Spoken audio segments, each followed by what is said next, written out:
Em terceiro lugar, queridos, eu mostrei para vocês, então, o que é o método indutivo. Eu expliquei a diferença de dedutivo e indutivo. Agora, de forma mais prática, eu vou explicar como aplicar e as características do método indutivo.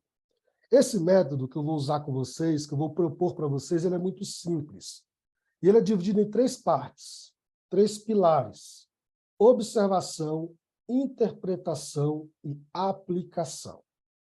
Muito fácil de decorar, né? Observação, interpretação e aplicação. A grosso modo, o que é observação? Observação é o que o texto literalmente diz. Então, o primeiro passo para você abordar o estudo bíblico é olhar para o texto e entender o que ele está dizendo literalmente.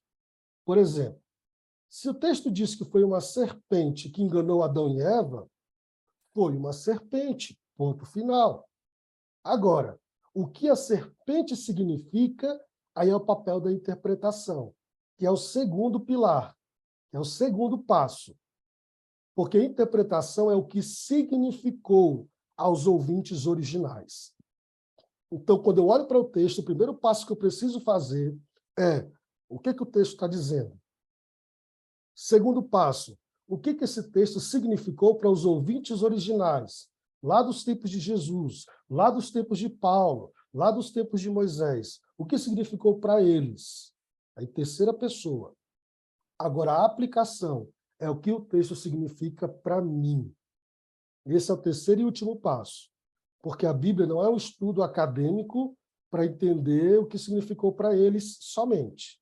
A Bíblia é um estudo pessoal. E eu preciso aplicar essas verdades que eu vou obter na interpretação na minha vida. Então, resumindo, eu vou olhar para a Bíblia, primeiro observando a Bíblia, depois interpretando o que significou para os ouvintes daquela época, e terceiro, como é que esse texto se aplica para mim. Benjamin, como é que eu faço isso? Muito simples. Em primeiro lugar, vamos definir o que é observação, tá bom? Meus amigos, o texto bíblico ele é cheio de detalhes, pérolas escondidas que precisam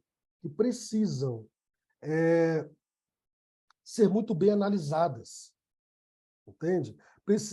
Paulo, principalmente nas suas epístolas, ele é muito intencional em tudo que faz. Uma vírgula faz todo sentido, uma palavrinha faz todo sentido. Então, analise sempre como um todo. Deixa eu ver se vocês são bons observadores. Eu vou mostrar algumas imagens agora para vocês, tá? Vou mostrar algumas imagens. Depois eu volto aqui para definir o que é observação. A pergunta é, você é um bom observador?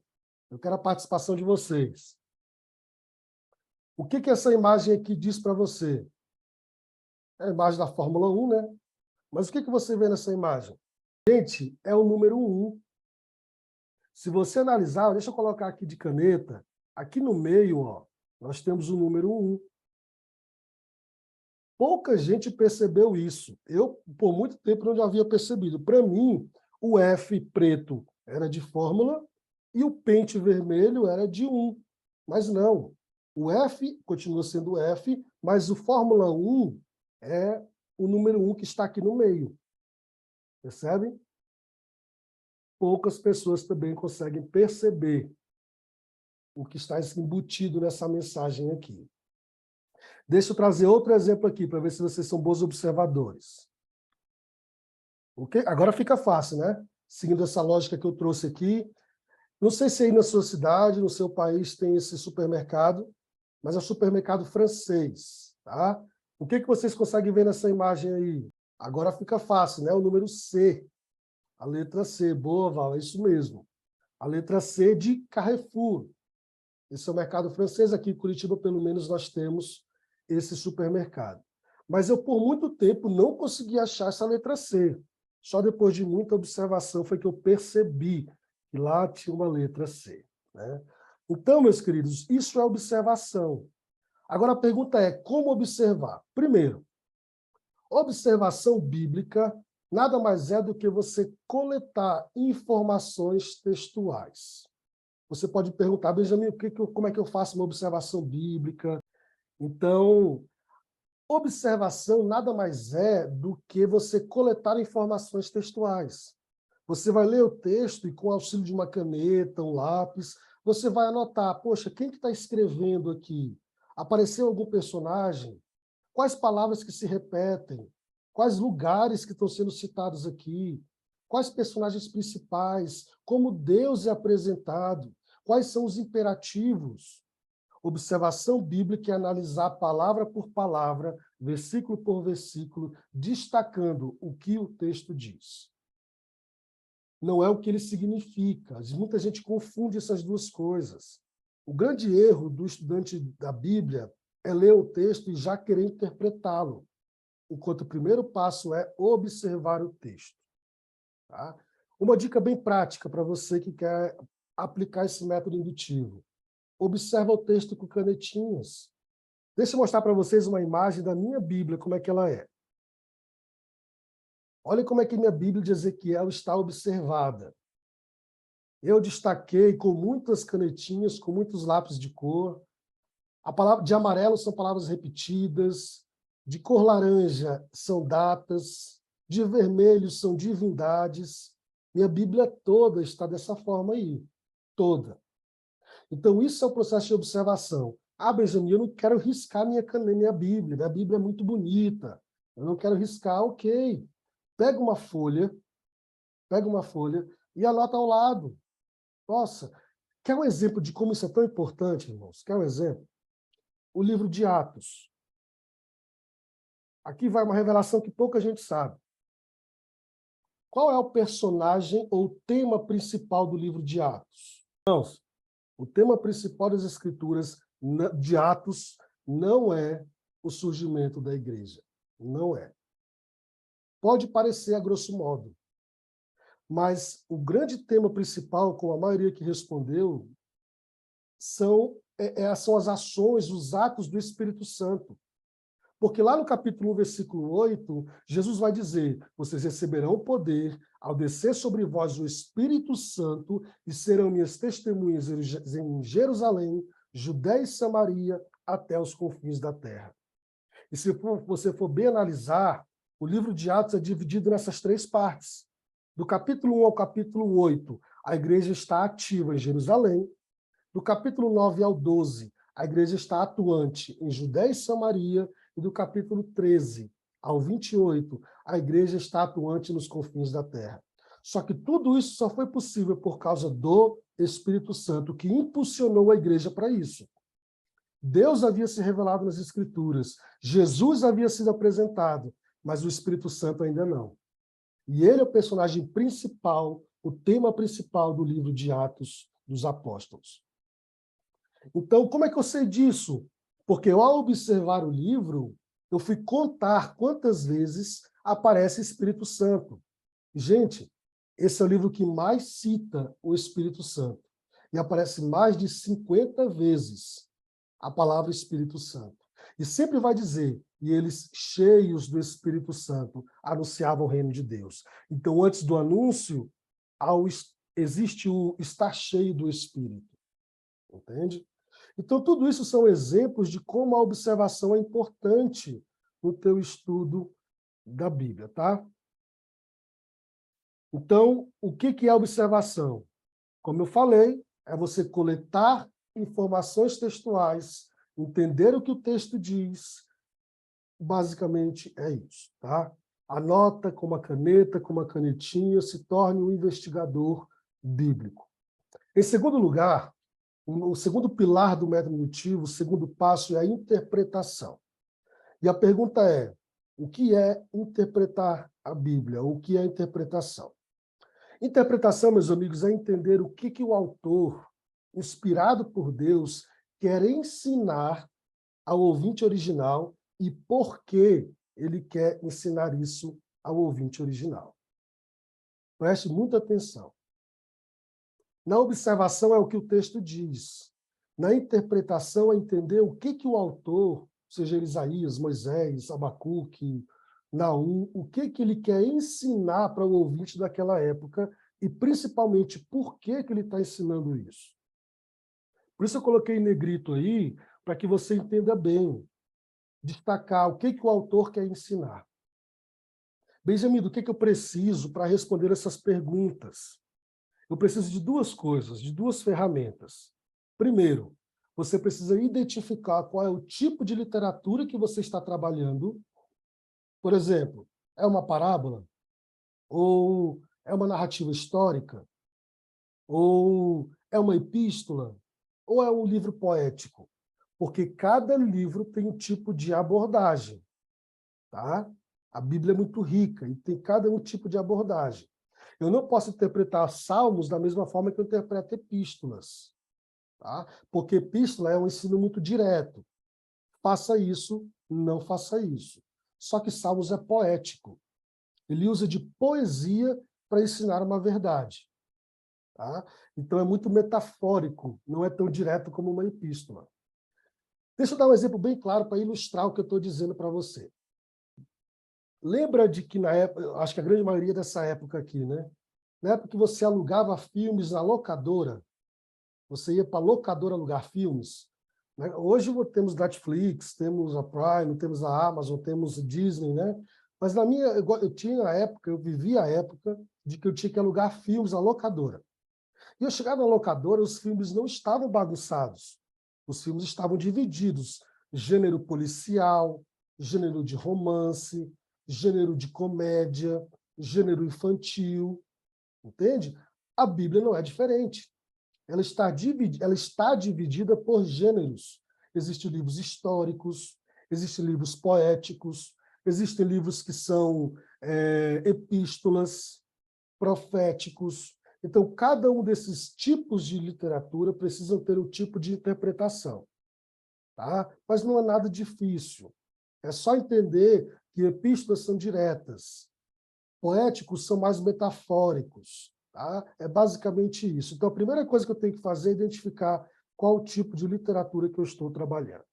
Em segundo lugar, eu preciso entender qual é o transfundo histórico. E isso é muito importante. Porque eu só estou entendendo, ou eu quero entender, o que o autor quer ensinar para os ouvintes daquela época, eu preciso entender qual é o transfundo histórico deles.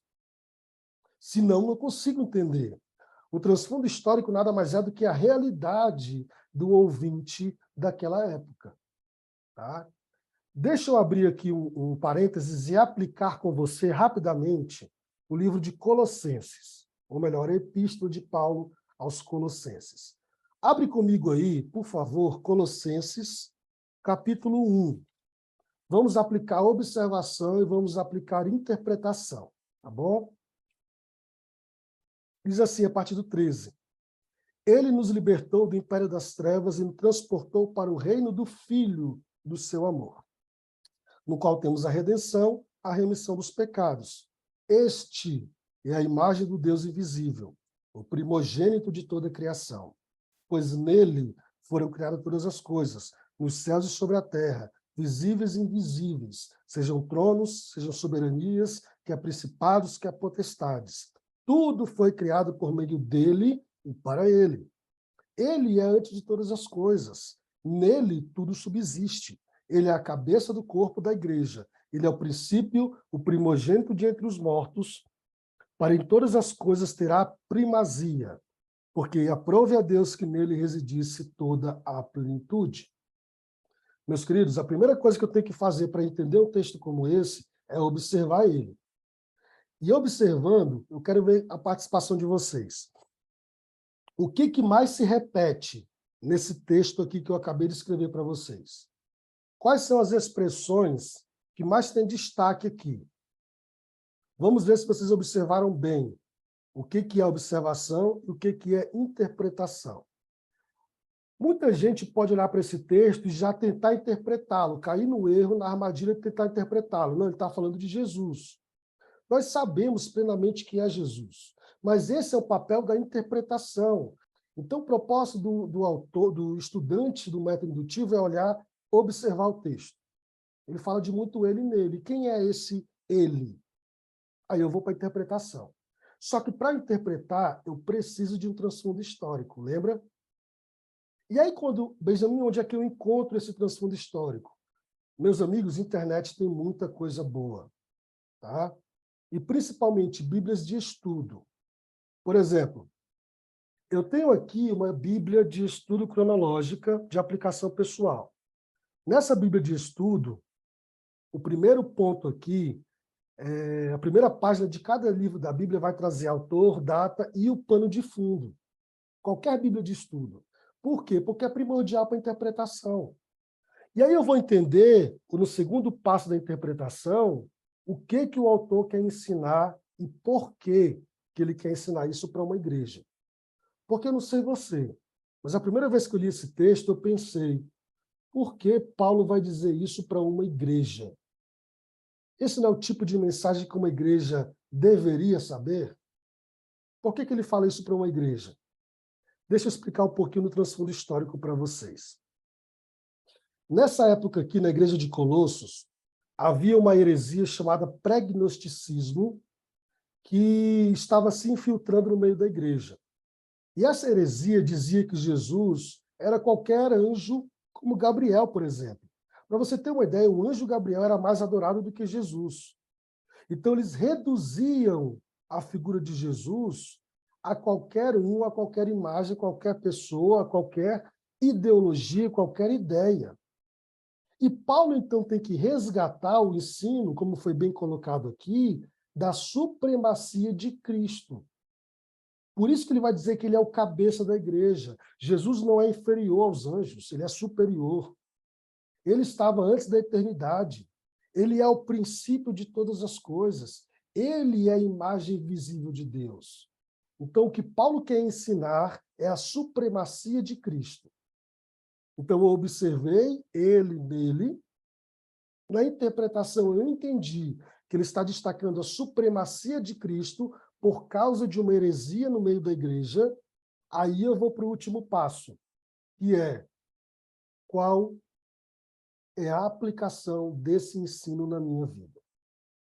Então, esse, meus queridos, é o último passo do método indutivo, a aplicação. E a aplicação nada mais é do que eu entender o que o texto significa para mim hoje.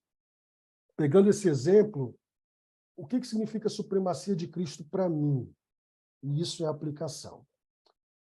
Então, pegando esse gancho aí da interpretação de Colossenses, observamos o texto, vimos as palavras repetidas, interpretamos o texto, entendemos que o ensino é a supremacia de Cristo, porque havia uma heresia no meio daquela igreja que diminuía a pessoa de Cristo. Eu entendi o que o autor quer ensinar, por que ele quer ensinar. Eu entendi através do transfundo histórico esse porquê. Agora chega a parte principal do estudo bíblico, que é a aplicação. Então, nesse último passo, meus queridos, eu vou entender o que o texto significa para mim. Então, a aplicação nada mais é do que você aplicar os ensinos e verdades básicas do autor bíblico na tua realidade. Então, eu peguei aquele ensino que eu peguei na interpretação e agora vou aplicar ele na minha vida. Então, por exemplo, o ensino de Colossenses capítulo 1 é a supremacia de Cristo. Ok, perfeito. Agora, como é que isso se aplica na minha vida? Será que Cristo tem reinado sobre minha vida, sobre o meu ministério? As minhas pregações, Cristo tem a supremacia. Sobre os meus desejos, Cristo tem a supremacia. Nas minhas escolhas, no meu casamento, nos meus relacionamentos, no meu emprego, na minha loja. Será que Cristo tem a supremacia? Ele tem a voz suprema sobre as minhas escolhas? Entende?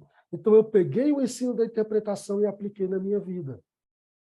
Então, essa é a dinâmica bíblica de observação, interpretação e aplicação. Então, a aplicação, como o próprio nome diz, é aplicar verdades bíblicas na sua vida. Agora, duas observações muito importantes. Primeiro, muitos mandamentos do Novo Testamento não se aplicam diretamente a nós. Tá? Por isso que é importante nós aplicarmos os princípios universais na nossa vida. Existe uma grande diferença, meus amigos, isso aqui é hermenêutica bíblica, pode parecer difícil, mas você vai entender. Existe uma diferença entre mandamentos morais e mandamentos culturais. Isso também está naquele livro, Entendes o que lês. Os mandamentos morais são aqueles mandamentos universais, que se aplicam a mim que estou aqui no Brasil, se aplica a quem está em Angola, se aplica a quem está nos Estados Unidos, se aplica a quem está na Argentina, se aplica a um irmão que viveu na Idade Média. São princípios e valores universais, como, por exemplo, amor ao próximo, santidade, obediência, amor, disciplina. Tudo isso são princípios universais, são mandamentos morais. Porém, existem mandamentos que são culturais, que se aplicam para quem está recebendo a Bíblia no contexto original, mas não se aplica para mim. Quer um exemplo claro disso? 1 Coríntios capítulo 11. Eu sei que é um pouquinho polêmico e eu não quero polemizar no nosso seminário, eu quero sempre trabalhar com verdades absolutas, mas esse exemplo é bom a gente destacar para a gente entender bem essa dinâmica. 1 Coríntios capítulo 11 vai falar de um mandamento de Paulo que a mulher deve usar véu. A mulher deve usar literalmente o véu e o homem jamais poderia cortar o cabelo, ficar careca. Se eu pegar literalmente, observei o texto, interpretei o texto lá, está falando de submissão, obediência, disciplina, e for aplicar diretamente na minha vida, eu vou estar cometendo um erro, porque isso é um mandamento cultural. Por que Paulo diz isso? Deixa eu explicar para vocês. Naquela época, em Corinto, uma das deusas adoradas era a deusa Afrodite. E as sacerdotisas de Afrodite eram totalmente carecas, sacerdotisas sexuais. Então, muitas delas se convertiam e, para não se identificarem mais com a vida passada que elas tinham, Paulo aconselhava elas a colocarem o véu, para serem a diferença naquele contexto.